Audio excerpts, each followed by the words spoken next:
transformations. Her current study includes polycentric water governance, urban commons, and co-productive planning with the empirical dynamics of social movements and collective actions in the post-colonial South. And I'm very happy to have the honor of talking to you tonight. Although these, the bios are very impressive, I don't know them by heart. So I have my phone here to check the time and to read them out, not because I'm bored, so don't worry, I won't be doing anything else, but just so we also don't keep you all too long. And without further ado, I will introduce Elisa Bertuzzo, who is an urban ethnographer, theorist, and educationist, experimenting with multiple forms of intervention in variegated public spheres. From publishing to exhibiting through a curation.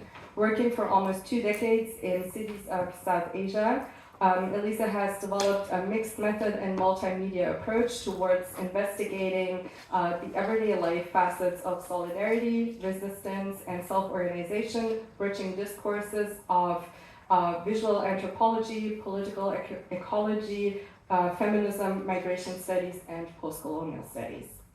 After her graduate studies in comparative literature, communication studies, and sociology in Augsburg, Berlin, and Paris, she obtained a PhD in urban studies at the Technical University Berlin, with a dissertation on the production of space in Dhaka, Bangladesh.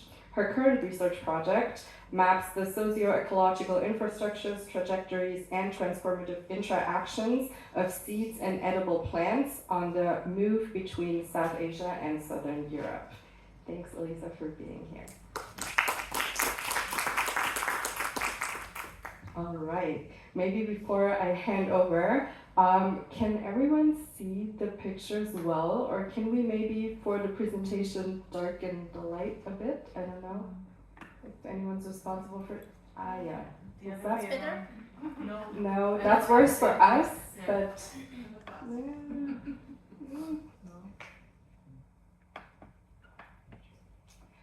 well, you try that out. Thank you so much. Also, if you have, It's better? I think it's the big bright ones. Yeah, this is the big bright one. Yeah, no, leave this one on, and the big bright ones, if we can turn them off, just for the presentation. If not, it's fine. Just amazing. Thank you so much. So I hope everyone can see better now. And also, we will have the opportunity for questions after. So yeah, if you have upcoming questions during the presentations, feel free to mark them down. If you have very urgent questions of understanding, like you feel like you hear a word or a sentence and you're like, I cannot sit here without understanding and knowing what this means, maybe raise your hand or give me like a small nod so I will see it. But for sure there's space and time for questions afterwards. And did I forget anything? I don't think so. I will give you both a sign if you're running out of time. All right, and then I'll hand over to you.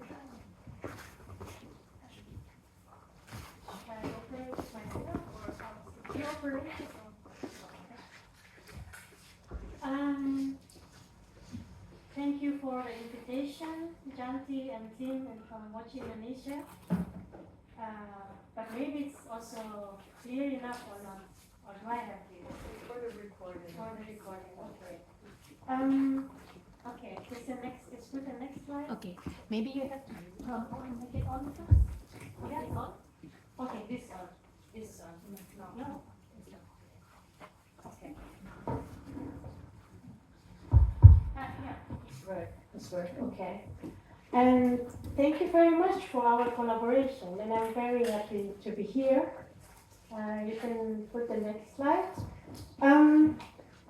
Let me begin this discussion by citing a poetry from Rendra, one of the prominent figures within Indonesian literature. It's called Full Moon. Sajak bulan purnama, bulan terbit dari lautan, rambutnya yang tergerai, ia kibaskan. Dan menjelang tengah malam, wajahnya yang bundar menyinari gubuk-gubuk kaum gelandangan kota Jakarta. Poverty in the city is the key theme of this poet. So it's about the night workers, informal worker, prostitution, shack dwellers, and informal settlements. Pramudia Anantatur also put poverty in the city at the center of his short stories about Jakarta. So a similarity we can find in the works of Rendra or Pramudia Anantatur. There's also a sensitive environmental context that's very much present. So Jakarta and water. Here, I like it very much the beginning, bulan terbit dari lautan. So the moon rises from the sea.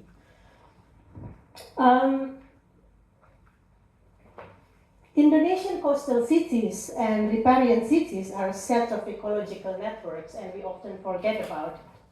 But within literature, like our big thinkers, they really write it into like social and ecological is two kind of a unity.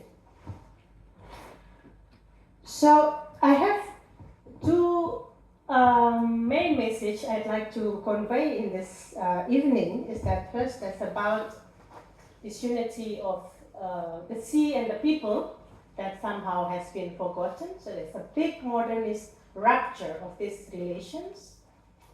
And the second is that the role of insurgency has to be in both ecological and social transformation. So we cannot say it's insurgent enough, but it's just talking about the social or just about the ecological. It has to be both. And we still have a big homework on that. And this is a big homework of Indonesian social movement as well. So this evening, but I don't want to be too pessimistic, we will also shed lights on some kind of little things that are already there, but we will talk about how to push things into a kind of more social and ecological transformation together. So let me begin by the second slide, that Southeast Asia is a world region that has more water than land, actually, like a square meter. And in these are two books that's quite interesting from Roxana Watterson. It's an anthropologist who talk about the vernacular architecture that, that's how people live with water. And this is the Dutch scholars collection, or, well, they're not really necessarily the Dutch, but it was led by a Dutch university on the world of water. It is pretty much saying many things about Southeast Asia. But modern planning, they think that city has to drain water as fast as possible. So water in the city has to be drained as fast as possible to the sea.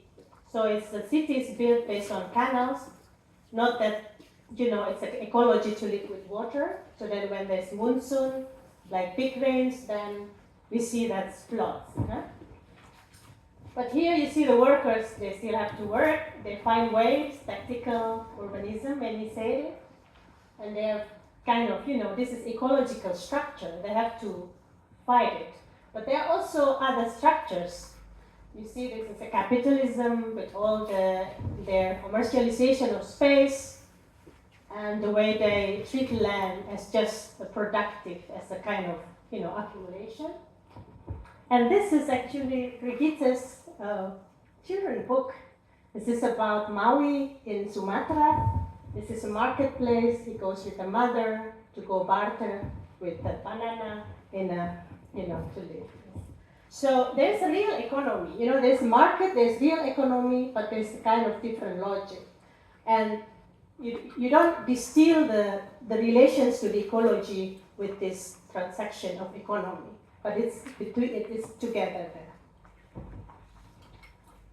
I have worked quite some time on this case study of what they call a river normalization.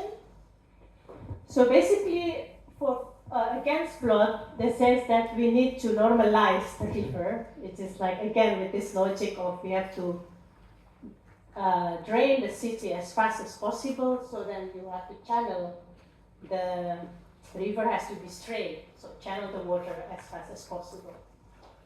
They don't want to see also the wastewater or whatever, the, you know, kind of, we have precipitation 3 times of Europe, no? Like lots of water really. So there's lots of problem with wastewater sanitation, but you know, we were actually safe by the rain to kind of flush away. So when they normalize the river, so to make it straight, they also basically also kind of erasure of the informal settlement, but also the plans that the community is actually living with. We can talk about the detail later, but this is just that maybe next. Yeah, thank you. Just in 2015, I think it was around 8,000 households was evicted, and 2016 were around 6,000. But this is just 2 years after the reformation, what we call, you know, post-Suharto, is like kind of the massive evictions ever in our record. This is just for one day, for just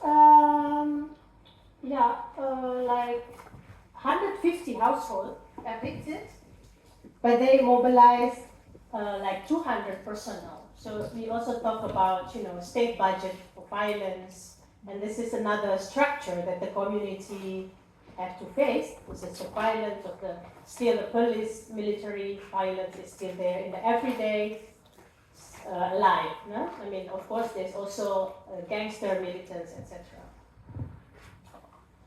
The next slide, please. This is my friend, Maijudin Siti Maimunas, is the anti-mining activist. I think you in the world of this activism would know her. She just not long time ago finished her PhD in Passau on feminism, ecology, and political ecology. And this is a story of Kendeng peasants. Maybe some of you are really familiar with it because Watch Indonesia also worked with this peasant who's like their karst systems destroyed by cement factory. So you see the relation of this, how the urbanity, how the modern urbanism kind of relate to this rural also destruction, no? This I would like to bring. And they cement their feet. It was like kind of maybe around 7 days of action, and then it's also backed up by intellectuals, activists, and others who also do the same kind of yeah. So this is one of the resistance happening. So there are 2 housing projects that were kind of developed as a resistance to the eviction. So they didn't want to be evicted and move to government-provided rental housing. Yeah, this is like, because like in the kampung used to be an ownership, and then they have to become renter. So this is something like they have to also be connected to regular pipe water, and there are lots of debt of paying the rent and also for paying the pipe water monthly, no? With the irregular income. So you see that this is regularization. So this normalization, we can see that the normalization of the river also normalized every sphere of the life in the household. So this is one of the resistance, like, no, we don't want to go with the government plan, but we want to make it based on cooperative. So there are 2 housings that are built in this way. Right? So the next one. So there's also one kampung that says, look, we want to cut ourselves, to free our front. So we kind of voluntarily cut our houses and then kind of go backward. So we have a street next to the river as the normalization wants, right? But without eviction. And you see like this banyan tree, big banyan tree, they kept it, and then of course this relation. But of course they put concrete on it because it's the government did it. Okay, the community cut their houses, go backwards, and the government still do the concrete things. I will, sorry, yeah. I just have 2 more slides to just say about, to share about my experience of the last field work. But then, because I have followed these cases for some time, and I kind of have jenuh, like really have enough, yeah, kind of, I have enough of this case, like, And then I talked to these 2 artists, Angra and Dini. They are part of Forum Lenteng, kind of sisters of Ruang u.v.a. And I said that why don't you go there and you see what you see, right? And what's very interesting is that the most sketches that they made in the very first week is the street. You saw, because after the normalization, if you remember the photo, it's like a concrete street, right? And they really sketch a lot of the street, and they say, look, it's a public space and with so many interesting things happening, And then I was like kind of Buddhist, there's nothing water in the sketch, But this is really show that how much in everyday Jakartans, the imagination that we are actually a coastal city, we actually in the kind of delta with lots of water, it's really disconnected, like, in everyday life. And then, okay, after we discussed, then we talked to this, he's a teacher, and he only lived in a 3x3 meter square room without toilet inside. He's a school teacher. Yeah? And then we piled up the bottled water. I'm sorry, I put the bottled water down because I don't support bottled water, but this is bottled water. It's like really everybody rely on bottled water every day. And if you imagine that Jakarta is more than 30 million, so 30 million people are relying on plastic bottle for drinking. And this is like, even you said like, I reuse it for plants, but the number of the plastic bottle piling up is more than the needs of, or the pace we reuse it, right? And then a very interesting thing is, then we can go to the last slide. So this is Angra and Dini, they made a mural in Bukit Duri. So after they evicted, if you remember that maybe my story is a bit jumping around, it was evicted. So those that is evicted, they moved to the kind of high-rise settlement, but there's the leftover kampung with the front kind of, waterfront, if you could imagine. So basically, these are the beton, the wall that next to the river, basically to protect the river. But just to say about the funny thing about this wall is that because actually the flooding comes from the inland, not from the river really sometimes. So then basically the wall is just blocking the water. So it was just making things even worse, right? Because it's not porous anymore, but it's basically they kind of put a very like banal structure that destroy the flow of water between the river and the land. And then, these are the wells. So people rely on wells, means that they don't pay monthly to the utilities, right?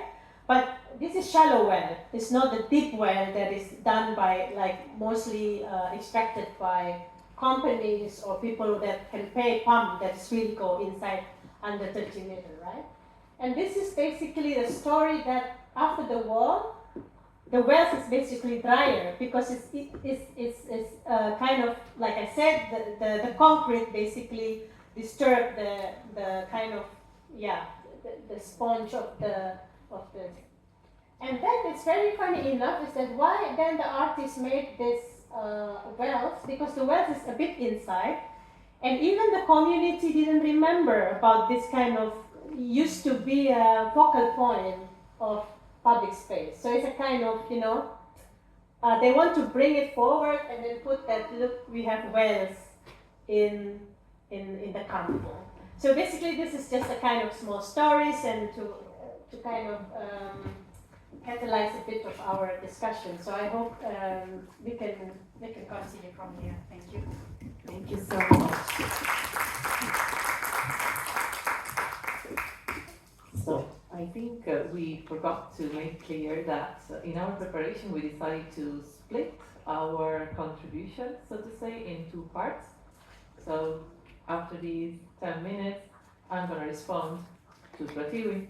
Prativi will also follow up after that, after which I will also follow up, and in between there will be questions from you and then from the audience. So I am not an expert on Indonesia, but on urban insurgency, I could say.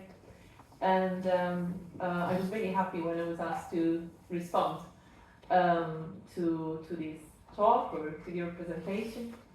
And my response is structured along a text that I would probably read from, and is titled "Insurgency Isn't Enough: Eruptions, Explosions, Emergencies, Resurgencies as Concomitant Urban Praxis." Confronting the task to get closer to a definition of the role of insurgent citizenship in transforming cities for social and climate change, climate justice, I found myself grappling with two sets of questions. And one surrounds the more than human rights to collective organization and cohabitation that are still available in our societies. As if things were not complicated enough, I am already flanking citizenship and rights.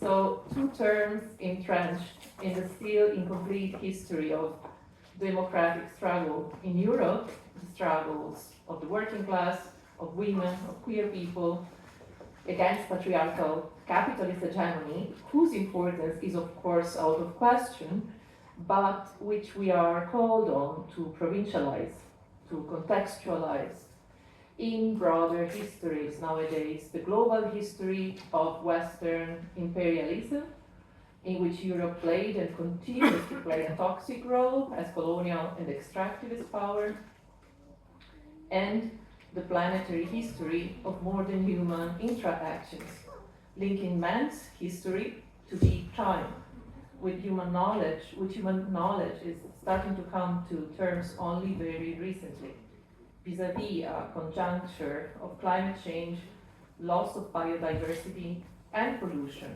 which casts a dark shadow on our collective prospects to repair, transform, and engage in sustainable cohabitations. And the second set of questions was sparked by the uprising of students and civil society in Dhaka, Bangladesh. As mentioned, I have spent a lot of years in Bangladesh and India doing my research. The uprising of students and civil society in Dhaka irradiated all along Bangladesh in the summer, this summer, and led, as you may know or not know, to the dismissal of a government that had been in power for 15 years without real elections. And these are questions which gravitate around the Lefebvrean problematique of the definition and scope of urban praxis. And I wish to start my response from this problematique, strong of your input, Prativi, and traveling experiences gathered from research and activist engagements in Bangladesh and India of myself. So your talk made clear that vis-a-vis modernist urban development and planning practice, itself an inherently colonial legacy, insurgent practices in Jakarta allow, when they wanted, for inhabitants in position of marginalization to react, cope, adjust, and create new spaces for living, working, sustaining their families, while continuing to deliver essential services to the city that needs them, from waste collection to housework, everything. They are the working poor. Though similar cases could be brought from many other cities in the colonial or decolonized global south, including Bangladesh and India, that I will go back to in a while, showing that via concerted action, the mechanisms of green eviction, discrimination, and gentrification set in motion by top-down planning and corporate interests can be stopped. In social and economic organization regimes which allocate value differently, certain humans are deemed dispensable or even undesirable, as opposed to those envisioned as the cosmopolitan urbanity of the future. Especially in the fast and unevenly growing cities of the deep and post-colony, inhabitants belonging to that first group enact daily resistance through connecting and collaborating with each other, forging cooperations that are demanded by everybody's material dependency and dependability on another, and insofar interpret and realize the broadest sense of the word ecological. I'm speaking of highly improvisational cooperations that may not feature the explicit solidarity of performative resistance or institutionalized political action. And of course, they lack the intentionality and linearity of planned interventions. Nonetheless, I want to argue that there and nowhere else we can find the prototype or the poor form of the larger encompassing resistance which we need today vis-a-vis ever more violent expulsions and environmental crises that are not only aggravating, catalyzing wars and migration, but also extremely unevenly distributed. Can I have the second slide? Ideally, similar cooperations could provide the blueprint for a wholly reconfigured understanding and practice of urban design and planning, which is your field, because I'm not a planner, thank God. Definitions of insurgency that have sought to productively incorporate this notion of insurgency include, everybody or the planners here will know, Patrick Geddes' 19th century proposition that planning is a tool for transforming the city by activating the forward movement of life, its insurgence and its expectancy. Geddes translated for planning, which was his field of expertise, theorizations of Lewis Mumford, describing insurgents as people's capacity to overcome through cunning or power, through the plan or the dream, forces that threaten human life. Accordingly, individual and collective insurgent practices would be biological and existential even before they become political. However well-meaning, this concept of insurgency appears to have historically delivered an argument for the use of technology through humans, mirroring an idea of anthropocentric control common till today among white, Western, modernist thinkers and practitioners, a problem which we could touch upon in the second part of this conversation and discussion. For now, suffice to say that my observations make me lean towards a tradition which instead locates insurgent citizenship in social spaces that are subtracted from the modern domination of the planned city. Shelters of the homeless, urban squatters, migrant networks, LGBTQI safe spaces, self-built urban peripheries, ganglands, refugee camps, sweatshops. The next slide. In Bangladesh capital city, Dhaka, I have studied for more than a decade the ways urban working poor resist stigmatization and regular threats of eviction in self-organized settlements. By self-organized, I mean settlements which were appropriated by the inhabitants and are considered unauthorized and therefore treated as illegal by the authorities, with eviction as a usual consequence, reminiscent of the Kampung case study that Katiwi talked about.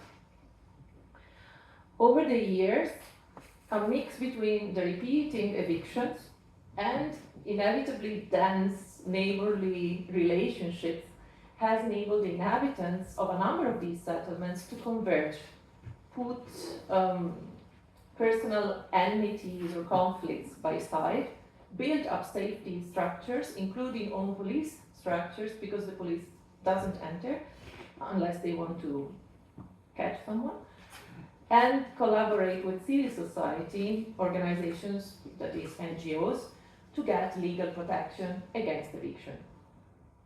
At times, original collaborations with state authorities have grown out of this self-organizing. In 2013, for example, the Public Water Authority started to supply several of these slums of Dhaka, which had depended on informal, irregular, and therefore also expensive delivery of water for decades, with water on their own expenses. After having provided infrastructure and built up canalization with funding of the state. And this only happened because for 7 years, concerted actions in front of the municipality had happened in which the dwellers demanded legal provision of water. It didn't happen because some power change happened and the mayor decided that also the poor deserve to get water. The next slide. Traveling with landless peasants who choose internal migration, permanent and seasonal, daily and circular, to cope with extreme poverty in Bangladesh and India, I have learned about the emergence of new forms of organization and representation, political representation, catering to the specific needs of people who live on the move without a fixed abode and permanent address. Next slide. The need to migrate must be contextualized in the history of colonial exploitation, at the same time as it mirrors ecological exhaustion and wrong development policies, developmentalist development policies. But apart from that, moving away and living on the move also represents a means of resisting, if by illusion, sheer discrimination and gender, class, as well as caste expectations. The next slide. With regard to the recent uprising in Bangladesh that I mentioned, in spite of the open-endedness of its outcomes, now there is an interim government that has been set up, and it has the task of creating an action board and an election commission that should supervise fair elections after so many years in which they could not take place. But it is very unclear what will happen in the coming months and whether they will be successful.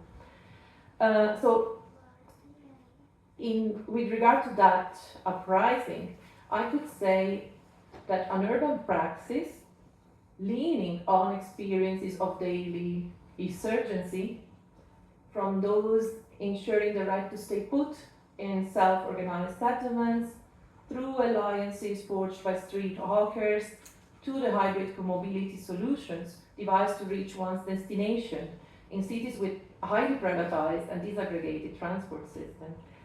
Such an urban praxis, combined with perceptions of injustice and urban aspirations of the students, subverting power in a way that very few would have deemed possible just half a year ago. I hope, and this is the end of the first part of my response, my assertion that insurgent citizenship is located in social spaces subtracted from the modern domination of the planned city by inhabitants who are often in positions of marginality is clear by now.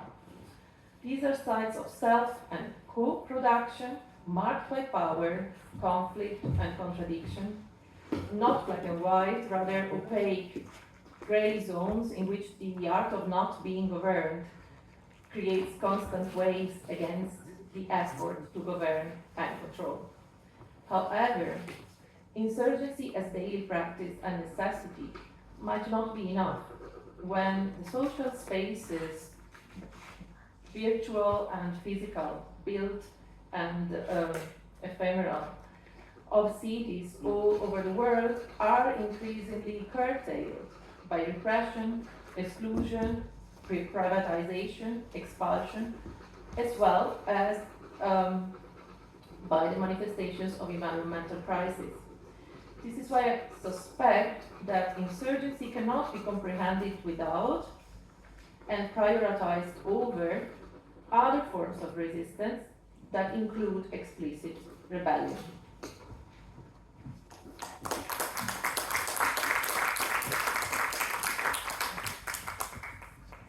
Thank you both so much. You make it very hard because my head is full of questions. But yeah, maybe I'll start with a little summary of what I took away personally from each of you, and then I'll start with the question.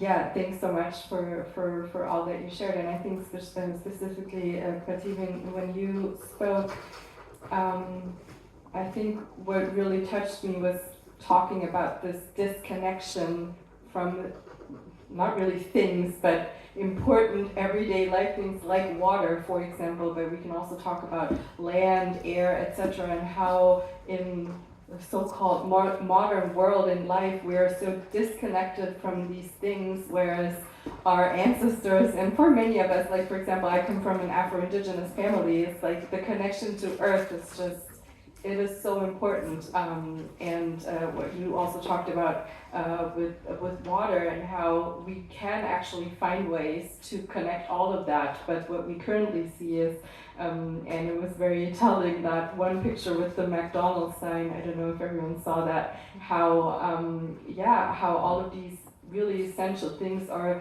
privatized and mostly capitalized above all else.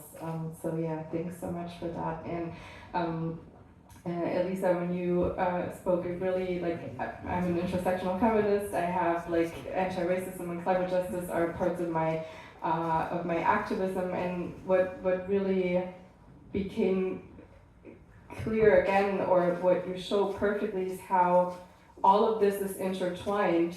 So it doesn't make sense to just talk to, one person with a specific personal background without talking to migrants, to refugees, to children, to planners, to those who have the money, to whoever, students, is part of not only urban life, any kind of life.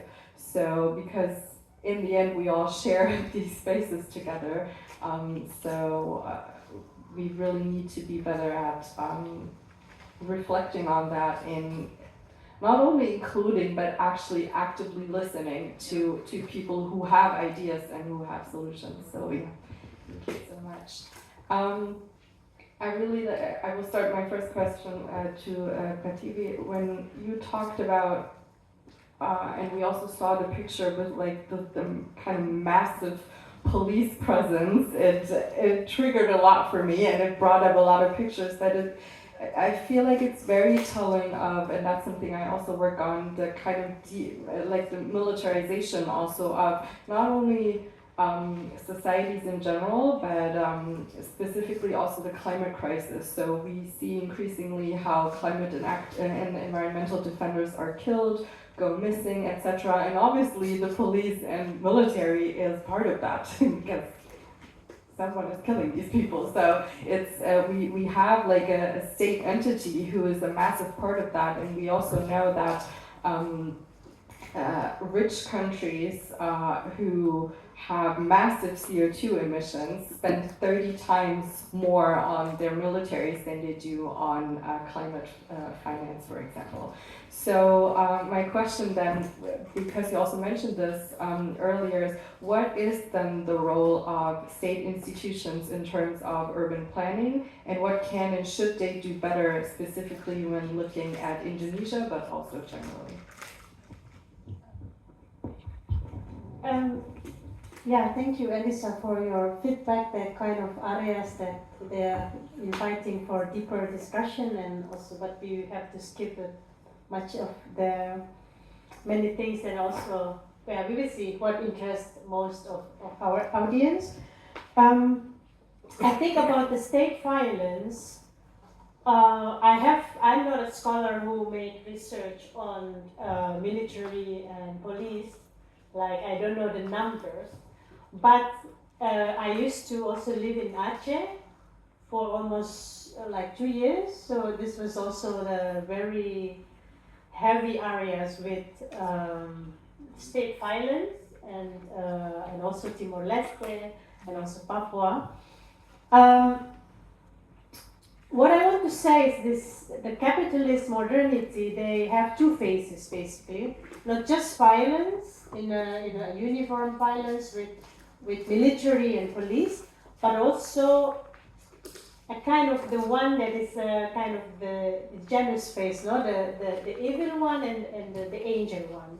And these are also kind of come through many things that the state developed, like even the state come to the kampong and open school, and also through the religious leader, and to kind of suppress of the conflict.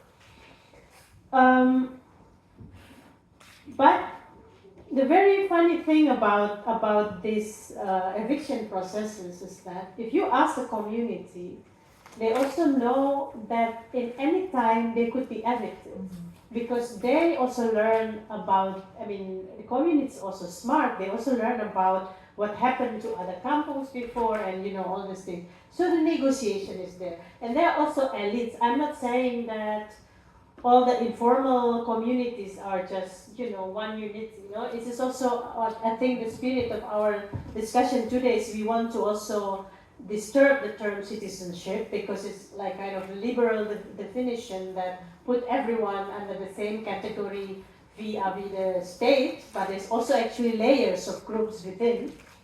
And at the very place, there is what we say pembiaran. So of Indonesians we say pembiaran. So the state first let things happen.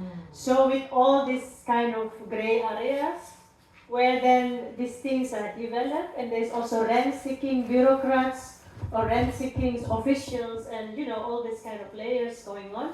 And then only just close to the time when the developer or kind of big capital want to enter, then they mobilize suddenly this phase of violence.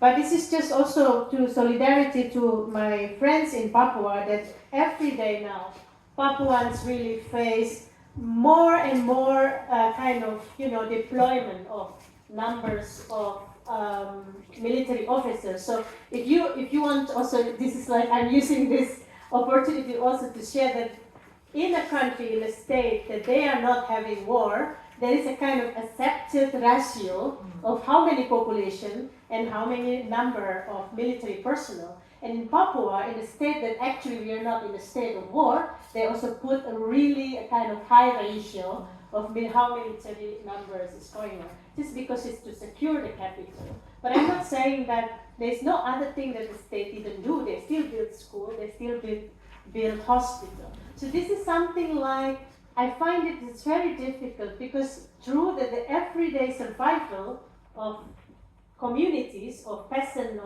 of poor people, is already like like they have to survive, and they have to just reproduce whatever injustice around them to kind of go on. But the bigger structure is also kind of a bit more difficult. So this is what I'm thinking, that it's really a big homework, because then what first? Is it the welfare or the economy that first have to be delivered, and then we talk about more democratic? But I don't think so, because I don't think we can separate between the political and the economy, and this is something like, I don't know if it's giving a bit more clear to the question, but I will leave it also to the people in the... Yeah, that's a big question, but what comes up for me is, can the state actually deliver justice and give all these things? But we'll save that for later, maybe. I'll go on with the second question to you, Elisa, and we're a bit behind time, so I would then go over to the second part of the presentations already. So you already talked about this a little, and I feel like you kind of answered it, but just to make it clear, because it became clear what is kind of the problem with urban life right now and how it's changing, and obviously with the climate crisis coming more severe by the day, social challenges, etc. What role in the end do cities and urban life then play in challenging the climate crisis and social issues if they're such a big part of the problem as well?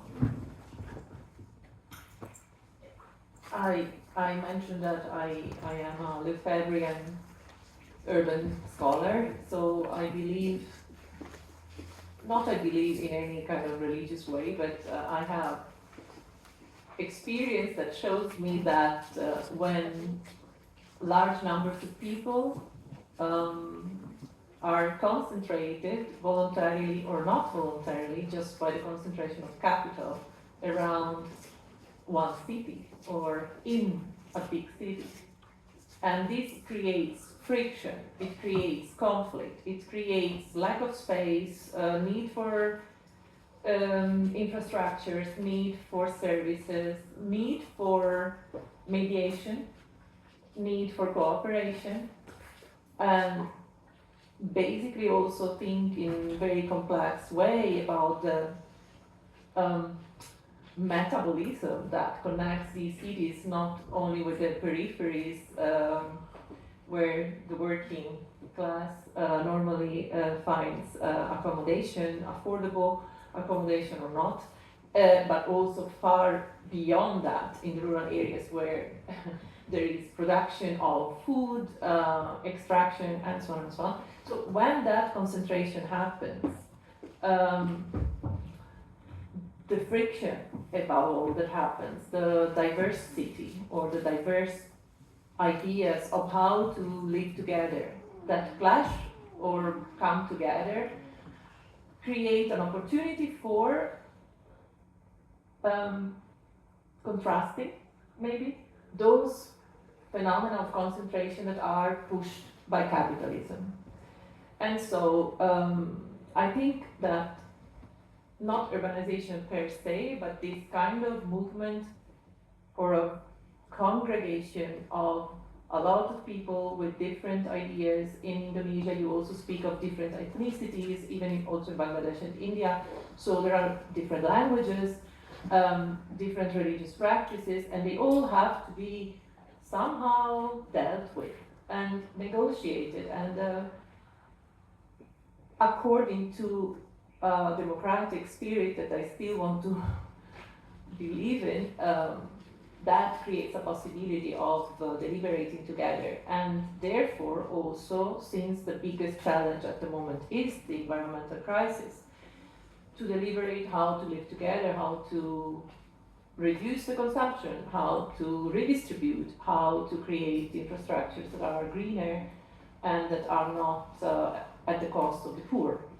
And all those deliberations are facilitated by the number of people. It's not that it is not happening in rural areas, but in cities they are just more violent. Thank you so much. Yeah, I do have more questions, but we're running out of time, so I would hand over back to Prativi for the second part of the presentation. You already did? Yeah. Okay. Did you wanna? We can ask. Did you wanna add something? I like to continue that. Okay. If I have 10 more And minutes. Lisa will continue. And then I have a few more questions, and then we'll open for the audience. Yeah, so I was tasked, or I felt tasked with the with the work of thinking about citizenship. It was your question. Sheena in the preparation asked us two questions. One around citizenship, and and of course dealing also with the question of climate change. And I said that at the beginning that when I started to think about insurgent citizenship, automatically my thoughts also went to questions of the right to the city, and more in general the human rights question, entrenched as it is in European discourse.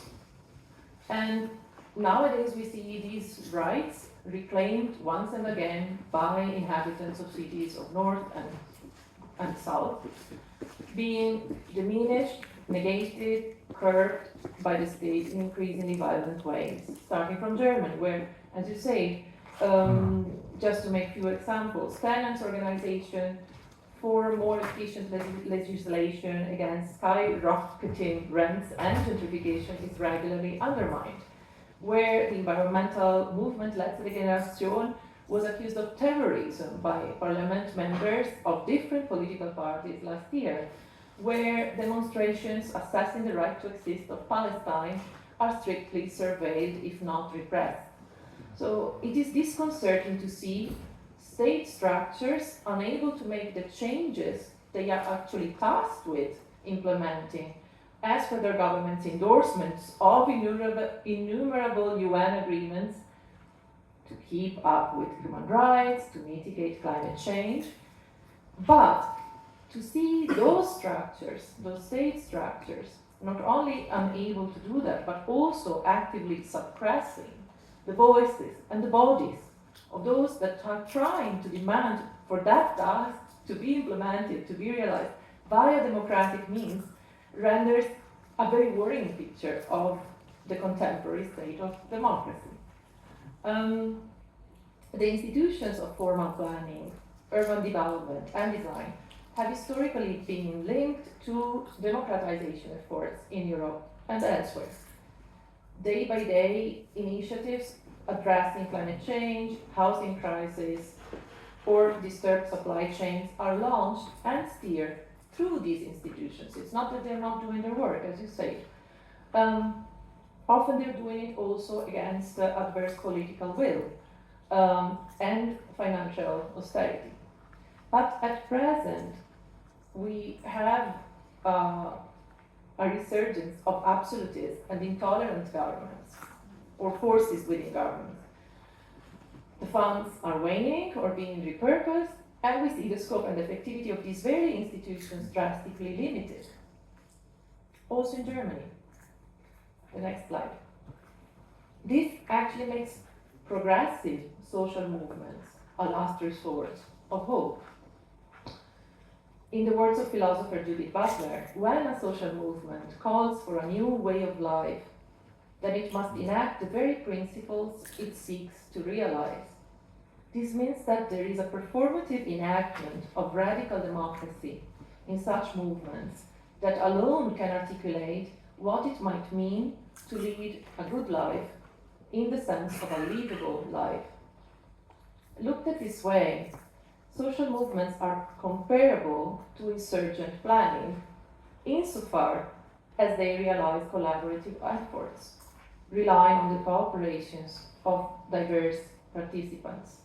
The next slide.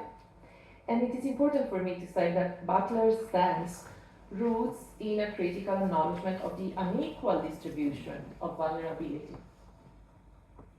This idea is not peculiar to feminist ethics, but harmonizes with decolonial knowledges, life practices, and re-existences that are present throughout the global south and relate to resurgence, understood as renewal, restoration, revival, or a continuing after interruption, that interruption being the interruption of colonialism. And they occur in and through consensual relationships. Think of Pachamama, going to Latin America, a principle which has become an integral part of Ecuador's constitution in 2007. And we also find resonances with scholarship in political ecology and urban political ecology, which foregrounds the ill distribution of ecological hazard on a planet wholly exposed to climate change, but in which all inhabitants do not avail of the same capabilities to adapt and be resilient. So, vis-a-vis this silent reproduction of exploitative socio-ecological metabolical processes, from the recycling of toxic waste produced in the West on the peripheries of cities of the East or South, to the externalization of CO2 and environmental impacts from high consumption to low consumption countries, I doubt that sustainable planning, climate adaptive planning, eco-management, even insurgent citizenship suffice to change the social relations that are predominant on the planet. One way forward then, as I said, is to make discourses of feminism converge with those of political ecology and decoloniality, supporting the necessity to mobilize and sustain collective embodied resistance, not merely against, but for something. And reasserting that city-centric theories of emancipation are not really tenable, because we cannot emancipate the city without emancipating the country. Then at the elections we see what happens.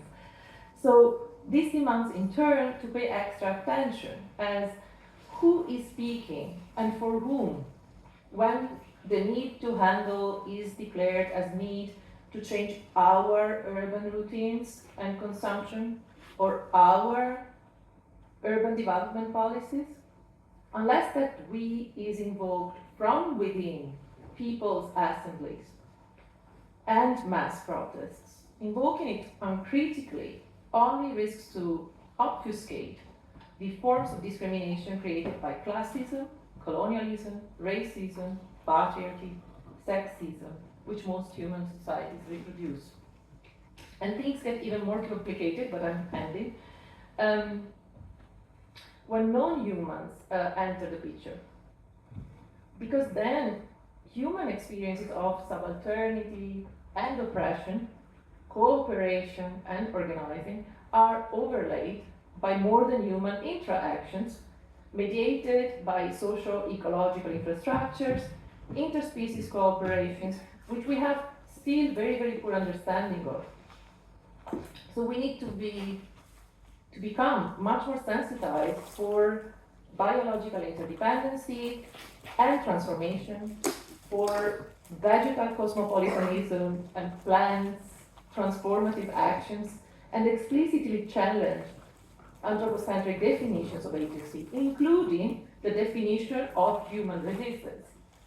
So, I am interested right now in more than human cooperations between migrant seeds and migrant humans that are coming from Bangladesh to Italy and are changing the environment. Something that worries biologists because they think of invasion, but something that is also creating better diets or the possibility of having local vegetables cultivated in the rural countryside that is not anymore used by a lot of farmers in Italy. So there is a salient feature of that kind of more than human cooperation, which is the reliance on cohabitations without a certain duration. People don't know how long they're going to be there. They don't know for how long it's gonna work, but they make it work as long as it goes, as long as possible. So there are ways of committing to each other and with each other while knowing about each other's precarity. That is shared, it is ill-distributed, but it is shared when we think of the climate crisis.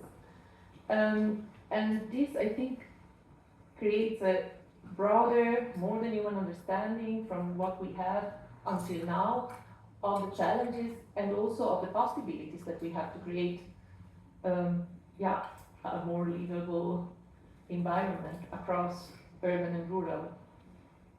That's it.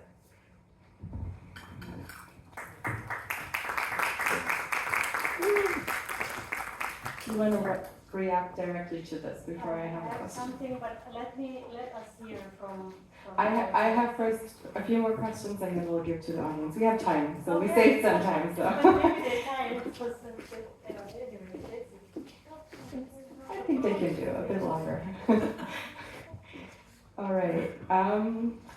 So I'll stay with you for a second because you already mentioned in both of your presentations specifically people on the move in various situations. Can you, and I know you have a project, Archives of Movement, that you're working on, so maybe to link that, can you tell us more about the project and how does it relate or specifically speak to the challenges of people on the move with regards to the climate crisis, for example? Very briefly. I think it applies to Indonesia too, but when I say that I research on migration in Bangladesh, also in India, and the first reaction is, oh, climate refugees.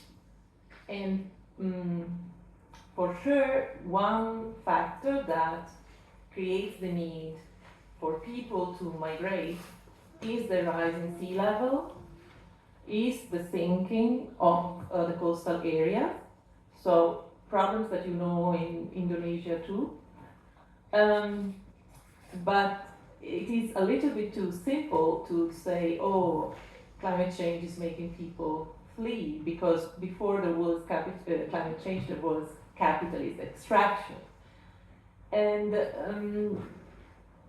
I was interested in understanding how this form of expulsion or forced migration that doesn't come only about because of climate change, but because of a intersectional confluence or convergence of factors, what it impacts and whether there are possibilities, because very, very often the prospects look very, very gloomy.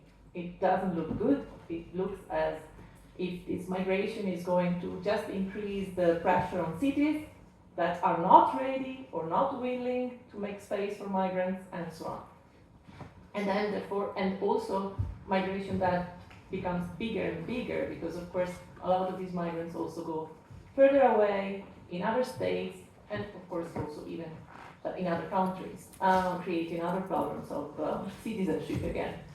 And so I started from the idea of, okay, what happens when people start to be on the move? What are their experiences? And I think in South Asia, probably also in Southeast Asia, probably the climate, so we are with the ecology and with the geology also of these regions, allows for certain porosity, as you say, Prativi. There are still rivers that work very well. There are still monsoonal cycles that people use and are very aware of, even though the monsoon is shifting, is coming later, but the rain comes. And so along with the shifting of the seasons, the people also shift.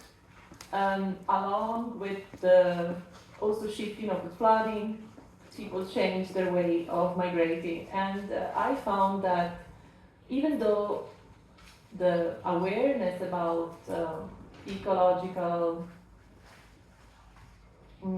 relationships and intra-relationships is already very high because of that climate, because of that ecology, when you migrate, you actually carry that knowledge also in other places. And this is very small, but actually important glimpse of hope that I connect to migration. Thank you so much. And just Maybe you have something to say on that. Yeah. I will just finish first and summarize, and then I will hand over to you.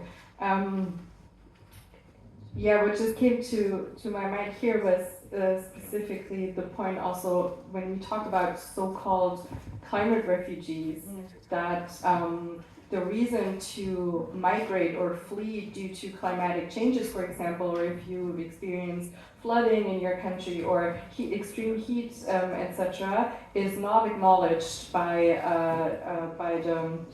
the UN. So within the Convention on Refugees, it's not acknowledged. So we already have people, though, fleeing for climatic reasons. And if we bring in feminism on this, because it was mentioned before, 80% of these so-called climate refugees are women. So it is like a feminist climate and migration crisis and issue as well, which is often not acknowledged or talked about. And also we have a lot of people, if we look at Afghanistan, for example, who obviously, yes, fled because of the Taliban, but not only. So Afghanistan is one of the most climate vulnerable countries, but that's barely ever acknowledged if Afghans flee, for example, which is specifically for Germany, I also think is an interesting kind of thing to think about. Katibi, if you want to react to that question.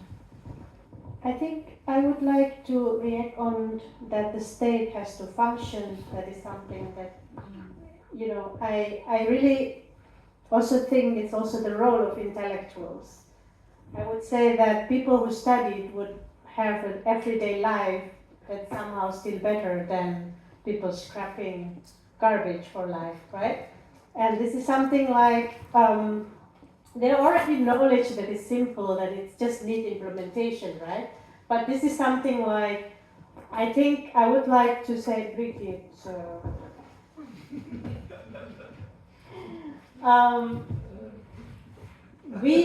we think that, how to say, I think we also have to differentiate between individuals and the roles, because roles are created by structure and it is filled by individuals. And we know that the roles of bureaucracy, the roles of in the political party, the roles of, because, well, if we, I was very critical about the liberal democracy, but at least it can still has to work, because state is not just the ruling government, but there's also law, and there's also representative parliaments. So there's also ways to force things forward, and we should just not put these things in the garbage. So what I want to say is that, what is the roles of intellectuals within, well, of course, I would still rely on more Marxist position that, the changes itself has to come from the workers, not just the formal laborers, but also those in the caring and the socially productive workers. But in a way that life is just so desperate for the people, that it's really the urban poor, or all those migrating from the rural or across continents. So then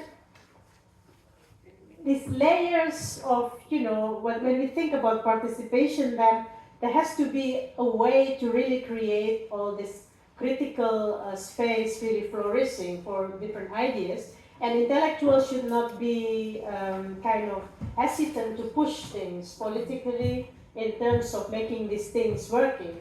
But this is just to say that bureaucracy is another thing. Whoever the political parties stand in the rules, there's also always the same bureaucracy who repeating things as usual, no? So what I'm thinking about, the insurgents is not enough, but it's also kind of, we have to hack the bureaucracy. We have to hack the law. It's like hackers. It's not just the internet, but how the law and the bureaucracy needs to do. And this is something what happened in this profession of this alternative housing. It depends how you frame it, but I think the very progressive activists would say, no, it's not at all progressive, because it's somehow done through a political contract with someone who wants to run for the mayor and then president, so it's a kind of a caritative politic in a way. But this kind of hacking this space is very important to them to institutionalize the moment. this kind of, just this, how then the biggest work is then too institutionalized, that is something that is very electorally momentum, no? I mean, like momentum of the electoral politics. Bikin mama jadi lupa apa mau bilang. But I think what I also want to talk about, I think I'm very much interested with your work on these stories of migrants, Bangladeshi migrants in Italy bring their own seeds and then the vegetable and so. But this also happened in Papua, how Papuans, but this is, I have to say this is not my research, but this is because I have a very we have a forum between researchers in Indonesia that is with Majalah Prisma, and my colleague Hatip Kadir that is now sitting in Denmark. She's doing a research on how the Javanese introduced ikan gabus, so the gabus fish, to Papua. But so the migrants bring this river, because they say like, send the Javanese to Papua and they survive with their own way of doing things. And they made it also like a Japanese who went to one of these small islands of Bali and start to cultivate the algae. All these things are carried by migrants. But my point is no, we don't need to rule the ikan gabus or the fish, but we rule how the economy space is equal for both ethnic groups, because we know that Japanese has more power than Papuans in terms of their trading, So what I'm saying is that yes, there is this accounting of non-human things, but the very first thing is that we have to create the social in a way to understand how the ecology like goes better, right? Is this just want to say that I had a walk in the Naturschutzgebiet in Kassel with a biology professor, and then he explained how the mushroom that actually already came from the US, then all these maple trees are, but you see that the world outside there, they're really, it's a story of migration basically, right? But we also as a human, we have a power to regulate this power relation. So we cannot just say, look, the fittest is to survive, right? I mean, so this is something like, I would like to say.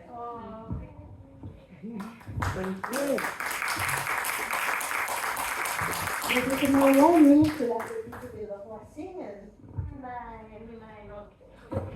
You get paid. So I have a final question to kind of sum us up on the panel, so that gives you and the audience time to think about your questions.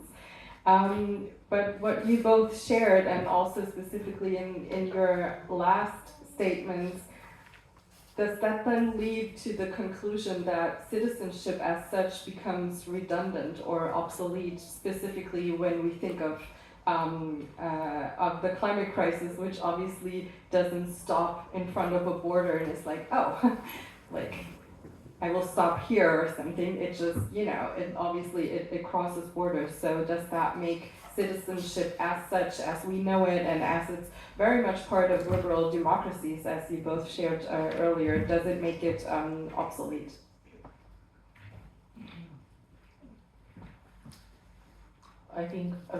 Basically, among ourselves there is already a consensus that it is already obsolete, not only in front of or vis-a-vis climate change, but also because it is inherently nationalist as a construct.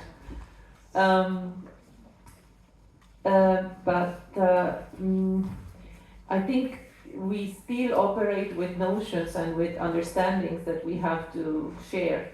And so the next question is, if the citizenship idea is redundant or obsolete in this conjuncture, what do we do in order to find a common ground on which to act?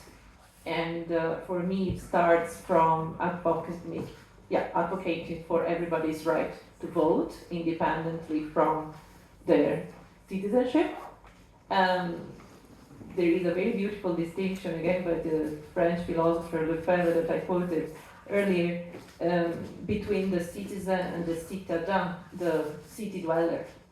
So for him, citizenship doesn't, or it is, citizenship is not a requirement for being a city dweller and for having the right to the city and reclaiming it. And so he says, we don't need to be citizens as long as we are dwellers of cities and we produce the space there and we take part in an economy, we take part in an ecology. So we have to have the right to live there, to deliberate together, and to collaborate and cooperate together.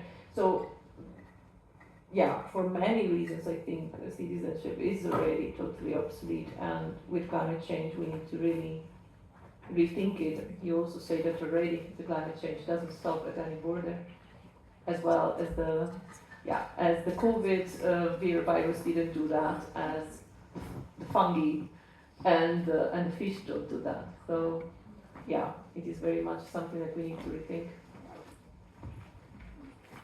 Maybe. And for those of you who, for those of you who live in Berlin, because voting was mentioned, 23% of people in Berlin are not allowed to vote. So something to think about until the elections next year.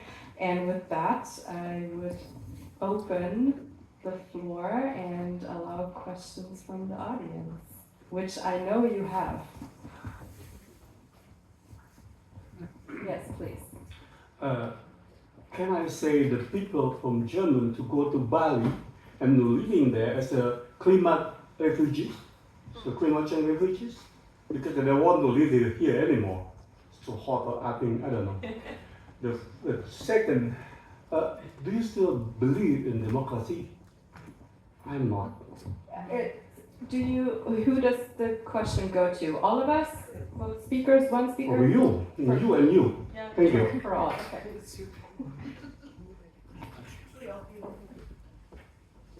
But I think the Germans go to Bali for their holiday and not they're living there. Yeah, but they are not fleeing from a changing climate. They are just taking advantage of an economic position that allows for them to make the best in Bali, no? So it is very colonial, I think, and not related to the climate change.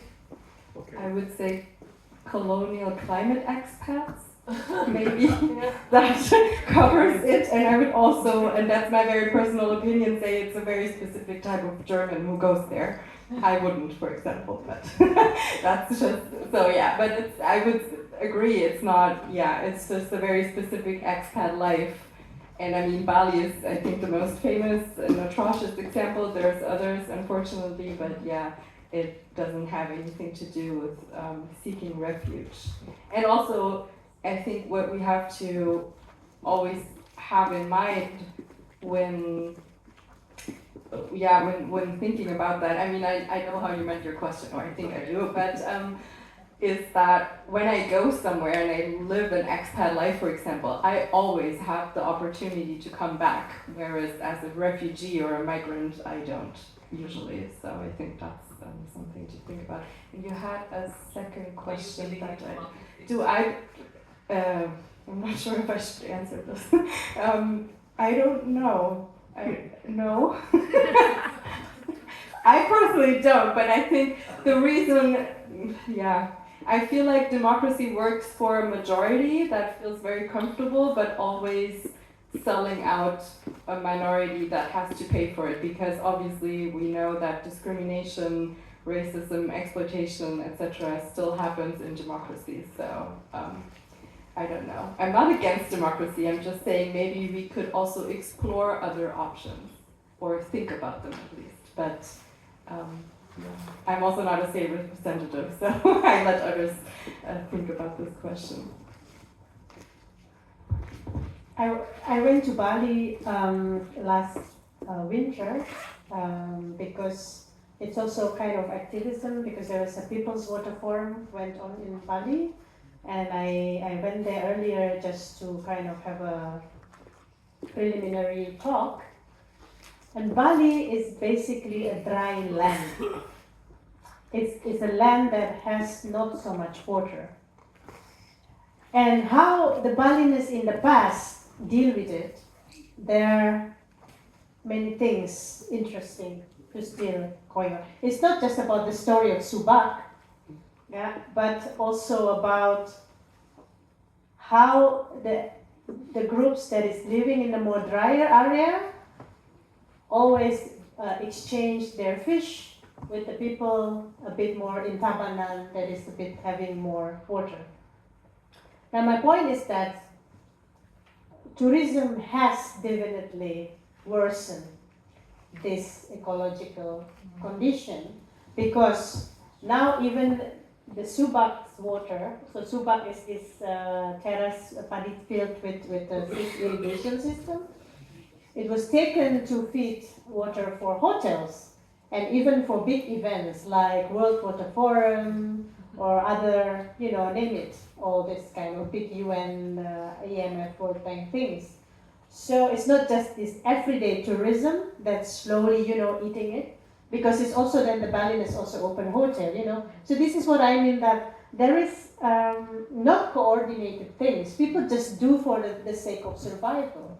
But there has to be something that has to be coordinated in terms of making things differently.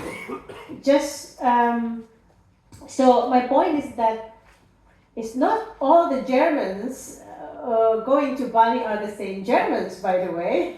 There are also the Germans who do kind of collecting garbage and making other things and trying to kind of making organic agriculture together. But there's also the Germans who invest on the hotels. So I think I would say this is again, as a global citizenship, this is kind of an absurd concept, but then we have to put things again in a different kind of relations. And if I do believe democracy, I don't believe in the liberal democracy, but I do believe there has to be democracy. Of course, it's just talking about parents, children, neighborhoods. You talk about this other things of democracy, right? But of course, if it's a bigger society, as of different things, and why not joining a good political party? I mean, and if there's no good political party, why don't try to? And this is some Indonesian made. They some of them like try to kind of do something in the Labour Party, and there's also now kind of new Green Party trying to commit themselves on eco-socialism. So these little things are also very, but there are also other things. If people are allergic to political party, they join Kantine voor Alle, and they really cook for the community, and they work for Solawi, Solidaritas Landwirtschaft, and do something else. So I think these are also a democracy that, you have to think where the vegetable have to come from. And if we have to put price in the Kantine voor Alle should put price on the food, So these are very real democracy, and we should still believe in it. And I don't think we believe in humanity without we believe in democracy, I would say. So, I mean, but yeah. If people could choose their way of yeah.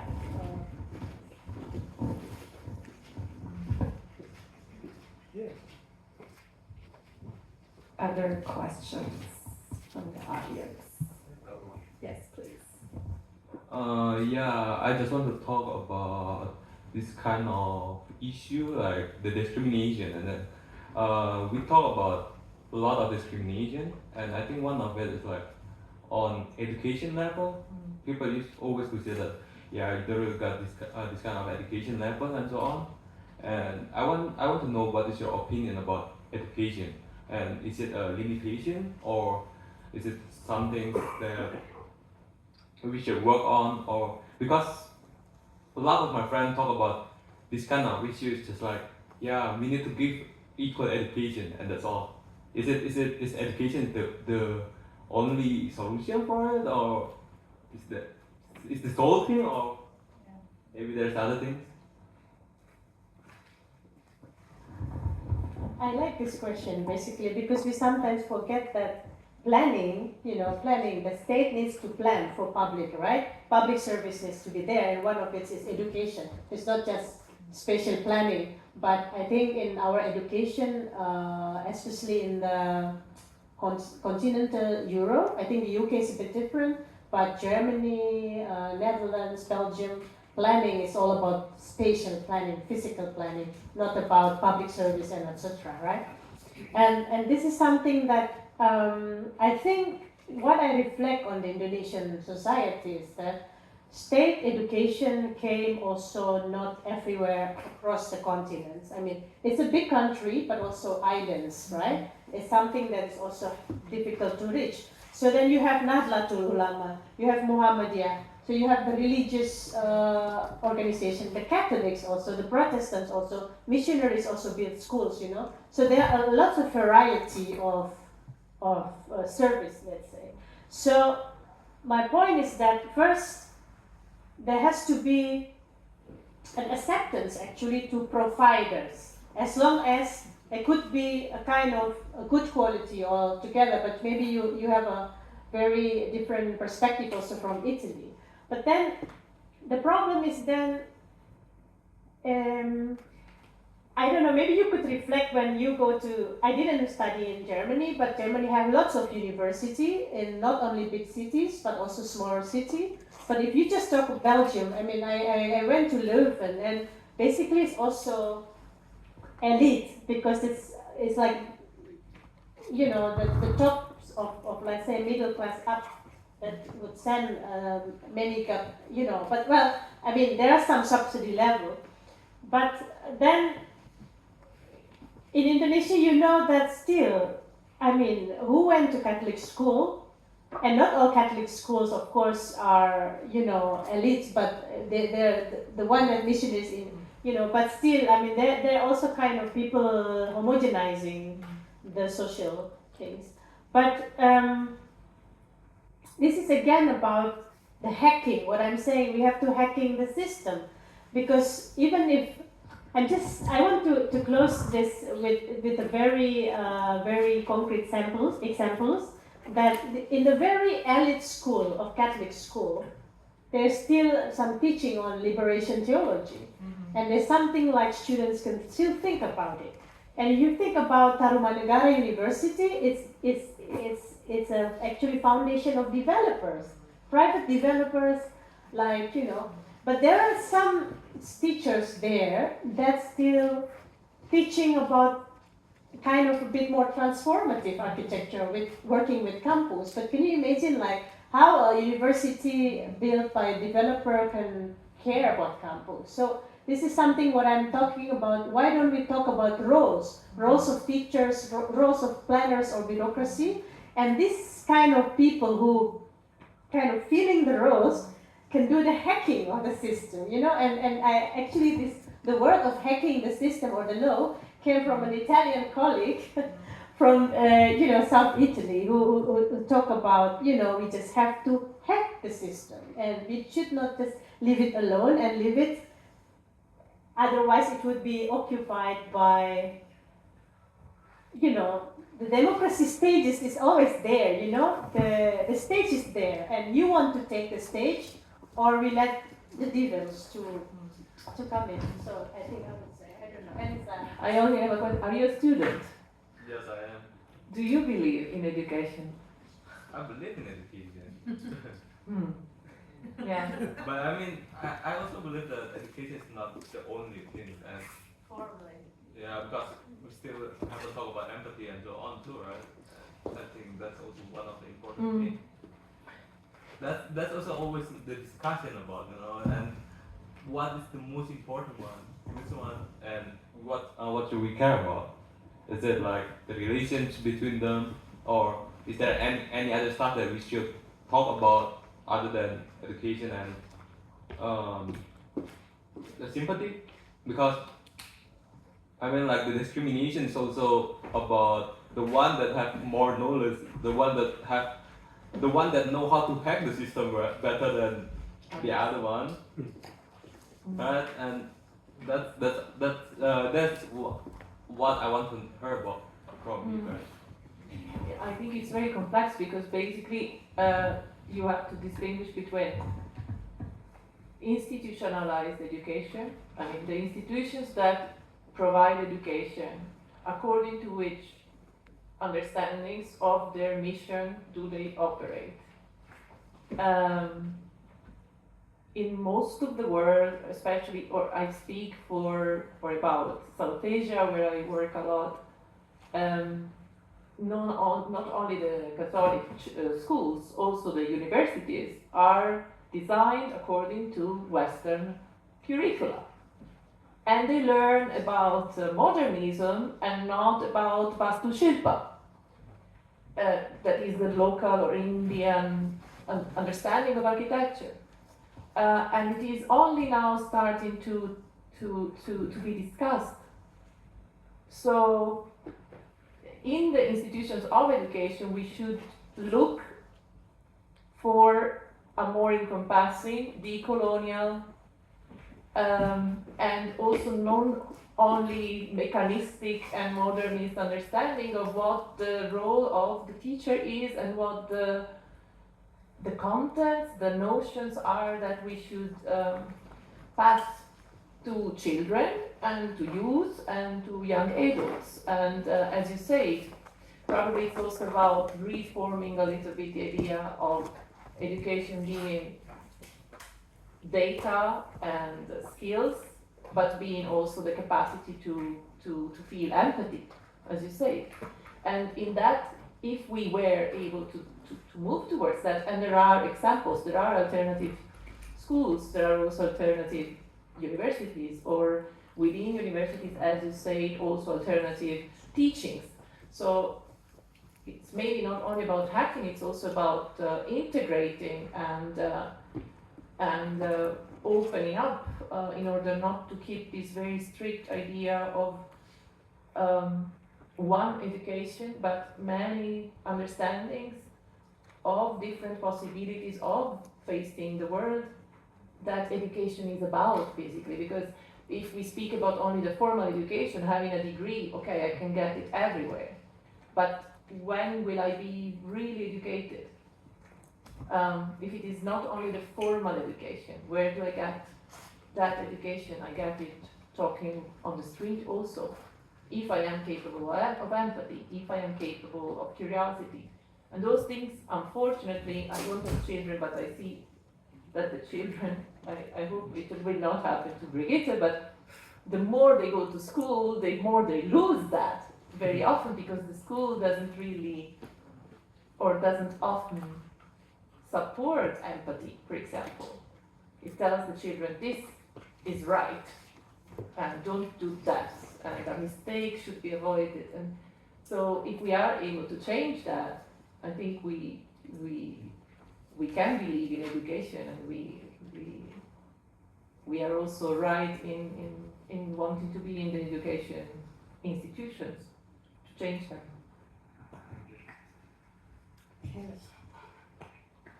I will just add a few sentences because I love this question as well. But I think Elisa already touched on it, but I think it's so important to differ and acknowledge that there's different types of education and knowledge. So often, and we really see this, I'm a climate activist as well, and we really see this in climate activism and advocacy, that often only when like and no offense to you guys, I know you both did a PhD, but often only knowledge is accepted when someone has a PhD and went to this and that university. But you know what? I've never seen any of these fighting on the streets with the people who are actually facing the climate crisis in their everyday life and have knowledge that goes back centuries. And like, I can't speak for Indonesia, but having gone through the German educational system, for example, I'm a Black German woman. Do you think I learned anything about German colonialism in school? I haven't. Like this tiny bit, and like in essence, it was like, oh, we kind of civilized people, which is a lie, obviously. So, you know, it's also what do you learn? What do these schools actually learn children and young adults? So I'm not saying everything there is bad, but it's like a tiny bit where certain people decide what is important education and what isn't. And then there's other knowledge and things that basically teach you how to survive. No one ever taught me how to deal with the police when they attack me. No one ever taught me how to act when someone is racist against me. But it's survival knowledge, because I for certain wouldn't be here otherwise. No one taught me how to do my hair, because a German hairdresser wouldn't do it. They literally sent me away. So, and that sounds funny, you know, but it's like, it's knowledge that a lot of people need to survive, and it's also important. And specifically because we talked about migrants and refugees coming here, a lot of the knowledge that refugees have, it's because they share it among each other, not because the German state provides it for them, and if it provides it for them, it does so in German. So you actually have to come here and already speak German. So that's just a few examples where I just think education is very important. But I think a lot of things that we learn in school and universities doesn't actually prepare us for what is ahead of us. So we really need to think if that's, I wouldn't say it's the key, actually. It's good, and I'm very grateful that I was able to study, for example, but there's also a lot of knowledge that I have by now that I didn't learn in university, and I think that's still important to have. So. Yeah, just to add, but Elisa already also touched on this. Yay. All right, thank you. We have time for one final question, and then we would go into the closing round. This is your chance to ask a question or share your thoughts on education.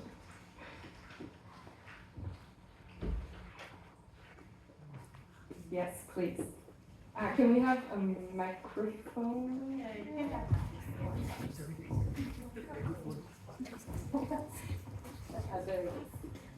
Thank you. Works. Thank you. No, it's a little bit related. It's not well organized yet, but when I heard you, some of the things that at the center, or that I would take home, were that what Prativi said, that we must always differentiate between the institution and the people who populate them, and also that we will not see any progress when there is classism in these organizations. I don't even remember who said it, and Lisa said that we must always question who is the we in such movements. And so I wanted to ask you whether you could still say a little bit more about how maybe it's porosity or it's permeability, how easy it is how likely it is to have professional planners and other people of institutions in these movements, whether they also even in the education would planners in Bangladesh or Indonesia also go to the self-built neighborhoods as part of their training? Or is it all still modernist in the and the other way around, when we think from the bottom up, when you say insurgency is not enough, when there is the rebellion and the government is toppled, where would those who toppled it have the skill? I mean, can you just scale up? I ran a neighborhood, now I run a country, probably not. So how many studied people you have in those movements of insurgency/rebellion?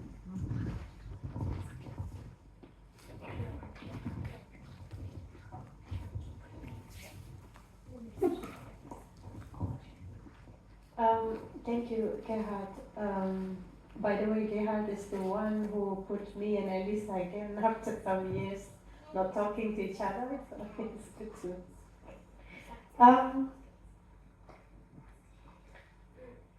In my research on Insurgent planner, so I made interview with some architects, so actually there are more architects. I asked them a very basic question: why you're here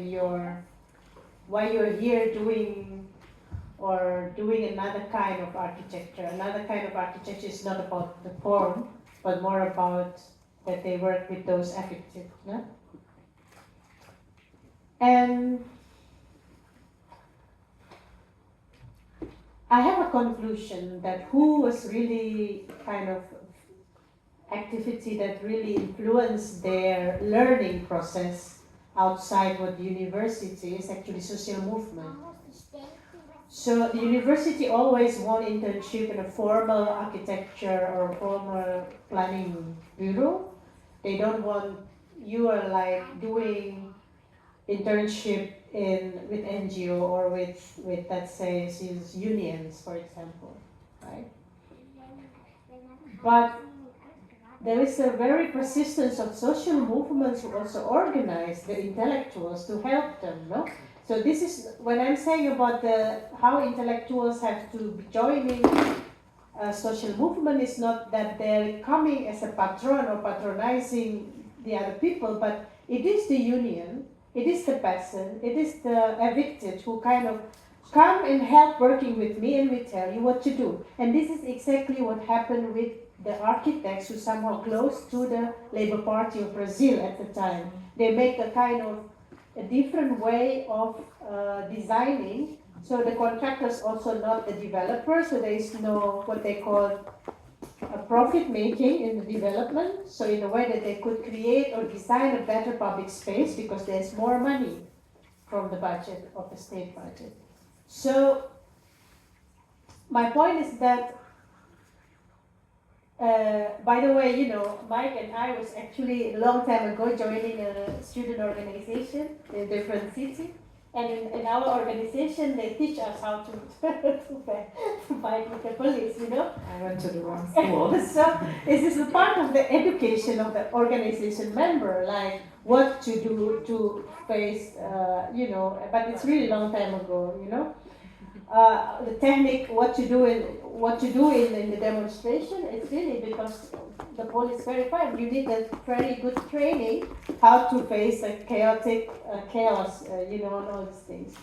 But this is what I mean. But what trying to, I don't know if you get what I mean, but you know, it's very different of when there is an organized movement at whatever level. It doesn't have to be political party. It could be also just a neighborhood, but it has to be organized in a way that you could critique and autocritic or evaluate where we are.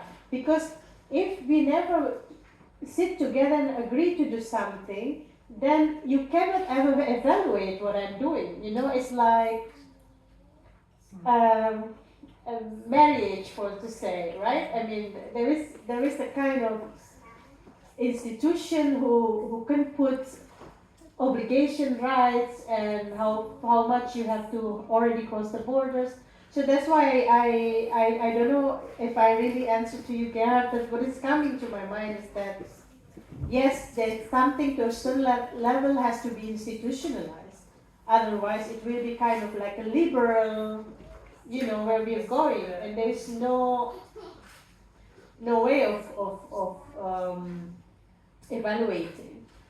So yeah, I'm a bit outside, kind of offside of your but that's good. What I really came to my mind. No? Well, I think that I pick up on the word that you gave us already, that between impermeability and porosity, because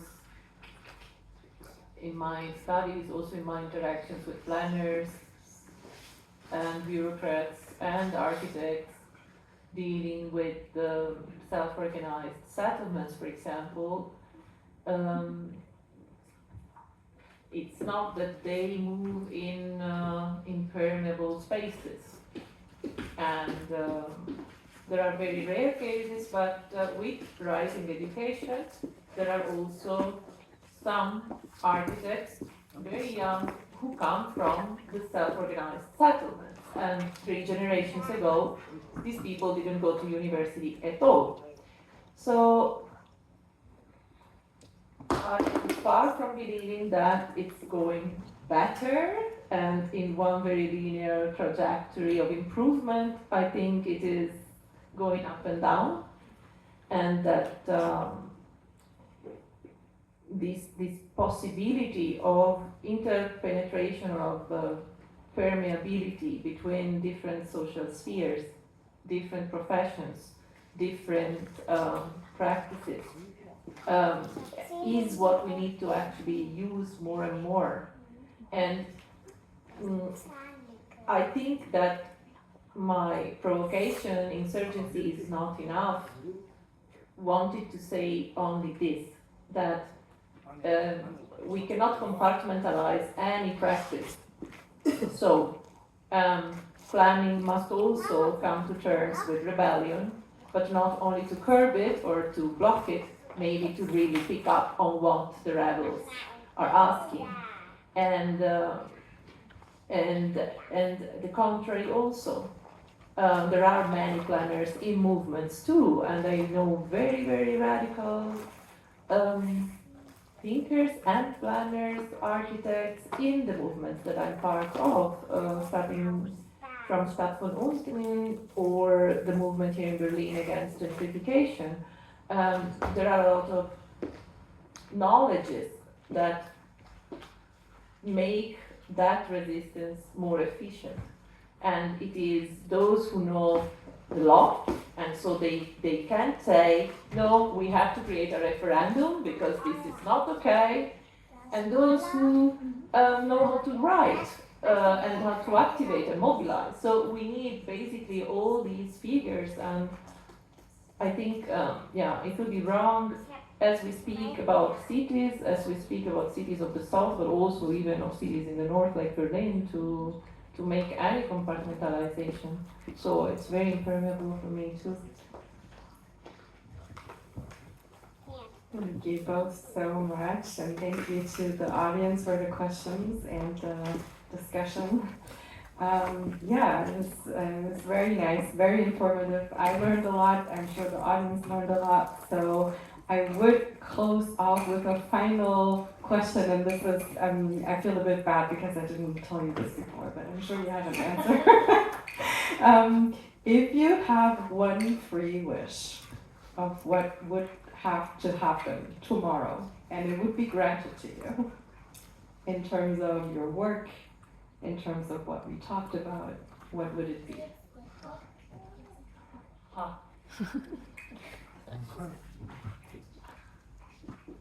I think I want a urban child clinic in neighborhood clinic, because I think in Germany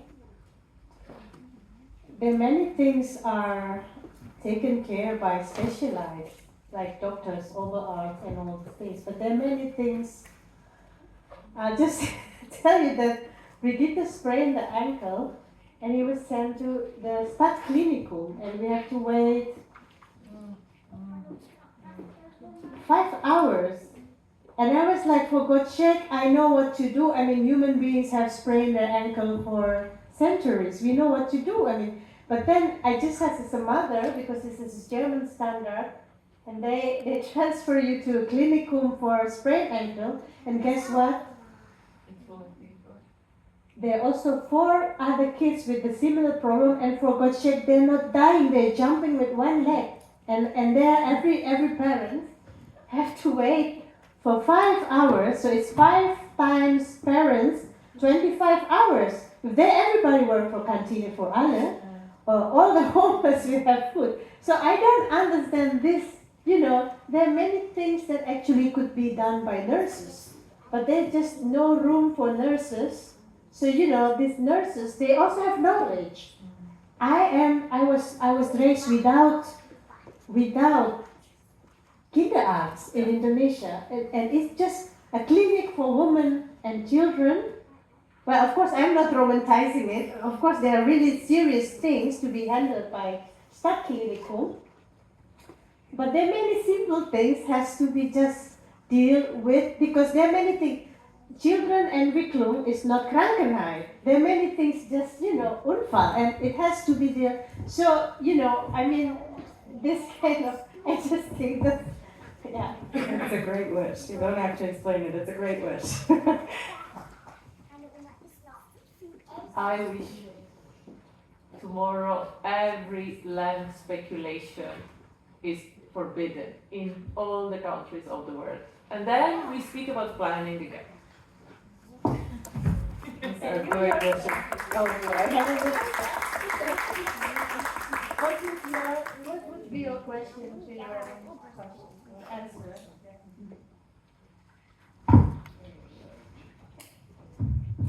In lack of a better wish, free public transport? For now. I'll think of something better. Oh yeah, back to going to foreign. Thank you all so much for being here. Thank you to Watch Indonesia for organizing and bringing us together. Thanks to Elisa and Katibi for all